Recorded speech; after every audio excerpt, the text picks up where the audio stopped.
அந்த ஊரில் இருக்கிற ஒரு சில பேருக்கு மட்டும்தான் அந்த காலை அடங்கும். அவங்க யாருமே அங்கே இல்லை. ஆனால் அந்த க்ரௌடில் இருந்த ஒரு சில பேர், ஆல்ரெடி அந்த காளையை அடக்கணங்களோட இருந்த ஒரு சில பேர், எங்களுக்கு இல்லாத அனுபவமா? நாங்க பார்க்காத காளையா? நாங்க பார்க்காத மாடா? நாங்க போய் அடக்குறோம்னு சொல்லிட்டு உள்ள போறாங்க.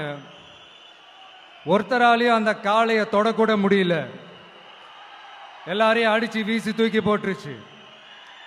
இப்ப என்னடா பண்றது அப்படின்னு பார்க்கும்போது அந்த கூட்டத்தை விலக்கிட்டு ஒரு சின்ன பையன் ஒரு என்ட்ரி ஒன்று கொடுக்குறான். உங்களுக்கு தான் தெரியும்ல, டேய் எங்களாலே முடியல,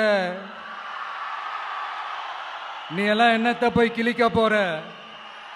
எங்களுக்கு அவ்வளோ அனுபவம் இருக்குது, நாங்களே அடிபட்டு ஓரமா படுத்து கிடக்கிறோம். இவன் விளையாட்டுத்தனமா ஏதோ பண்ணிட்டு கிடக்கிறான், பாவம் அந்த காலை கிட்ட போய் அடிபட்டு சாவ போறான்.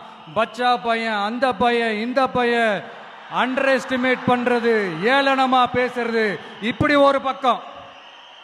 இன்னொரு பக்கம் பரிதாபப்பட்டு, ஐயோ பாவமே, இப்படி தனியா போய் மாட்டிக்கிட்டானே அந்த காலை கிட்ட, என்ன பண்ண போறானோ அப்படின்ட்டு ஒரு பக்கம் பரிதாபப்பட்டு பேசுறாங்க. அந்த சின்ன பையன் எதுவுமே காதலியே போட்டுக்காம ரெண்டு பாக்கெட்லையும் கையை விட்டுக்கிட்டு ஸ்டைலா கெத்தா தில்லா அப்படியே உள்ள போறான். ஒரு ஸ்டெப் எடுத்து வைக்கிறான், அந்த காலை அப்படியே சீறிக்கிட்டே நின்றுட்டு இருக்குது. இன்னொரு ஸ்டெப் எடுத்து வைக்கிறான், காலை அப்படியே சீறிக்கிட்டே முன்னாடி வருது. மக்கள் எல்லாரும் பதட்டத்தோட அப்படியே பார்த்துட்டு இருக்கிறாங்க.